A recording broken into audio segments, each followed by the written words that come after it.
Sveiki! Teksts Graudulis, Mežs un vide. Ikdienā nodarbojos ar dabai tuvu mežsaimniecību un konsultācijām, un kā neliels hobijs ir riekstu audzēšana. Un tad šodien es izstāstīšu, kādā veidā ir pēc ražas novākšanas būtu jāapstrādā un jāuzglabā lazu rieksti, lai viņi glabātos ilgi. Tā, kas mums ir vajadzīgs? No sākuma ir vajadzīgi lazu rieksti. Te ir maiss ar lazu riekstiem.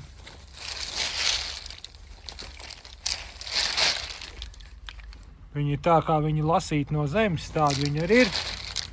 Netīra kaut kādām čagām piemaisījumiem. Lai tie rieksti labi glabātos, viņi tiek glabāti sintētiskos kafijas maisos.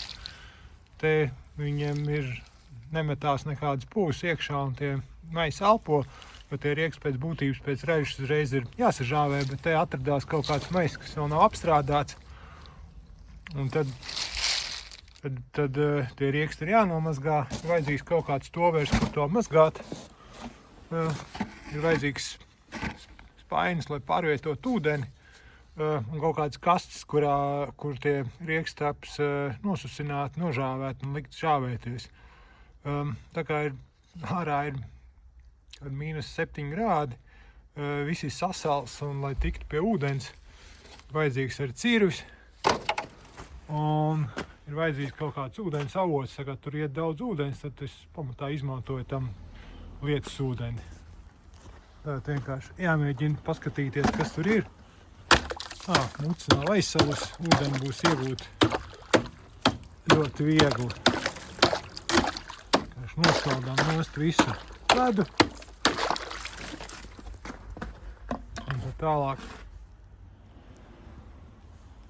Un te ir arī rieksti. Tā viņi īpaši tīri ir visādi piemaisījumi. Un tālāk viņiem virsū liesim ūdeni un viņus mazgāsim. Tad riekstiem ir izliekts virsū ūdens.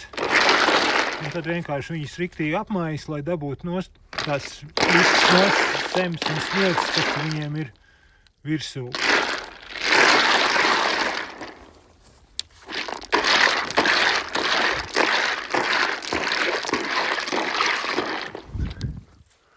Nolas kaut kādas čagas, kas vēl te ir palikušas.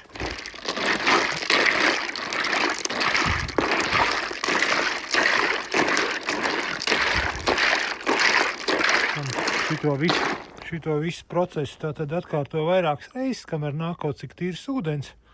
Var to darīt ar šļūteni, tas ir ātrāk, bet tā kā viss ir aizsals, ziemas vidū šļūteni izmantot nevar. Bet tā kā riekstaps taisīt vaļā, ir daudz svarīgi dabūt viņas tīras, lai viņi nav zemaini. Un no čagām var tikt vaļā vismaz no daļas ar šito kasti tā uz abām pusēm nedaudz pašūpo, un tad te ir tas, kas ir krīt ārā. Pēc tam tālāk visu to nes uz krāsnes augšu. Un te tās kastes ir uzlikts krāsnes augšā, un te viņas var stāvēt labu laiku, nekas viņām nenotiks, lai tie rieksti lēnam žūst.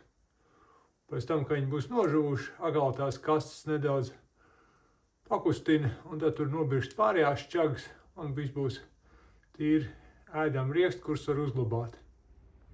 Tas bija tāds neliels ieskats, ko darīt ar lazu riekstiem, jo ir svarīgi viņus izžāvēt, lai viņi varētu glabāties.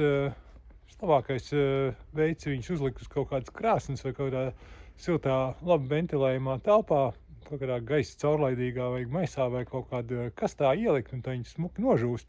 Jo es pērku, ka, teiksim, rieksts tirgū, tad viņi tur nāk nežāvēti. Pēc tam, ja viņas tādas ieliek kaut kur kādā traukā burkā skapī, viņi tur mēdz sabojāties un daļa no viņiem kļūst neēdama, vai tas uzglabāšanas laiks ir īss. Bet, ja viņas izžāvējiet, viņi zaudē apmēram 15% no svara, bet tad viņas var arī ilgstoši glabāt. Var arī žāvēt uz krāsnes augšas.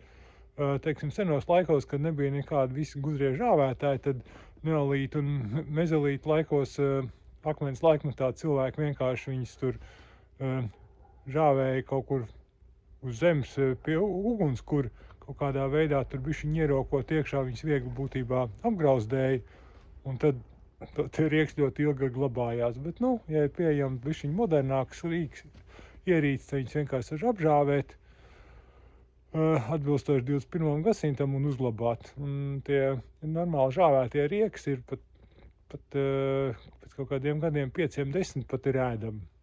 Paldies, ka skatieties. Ja patīk šis video, tad spiežiet tur laiku vai parakstieties uz kanālu. Atā.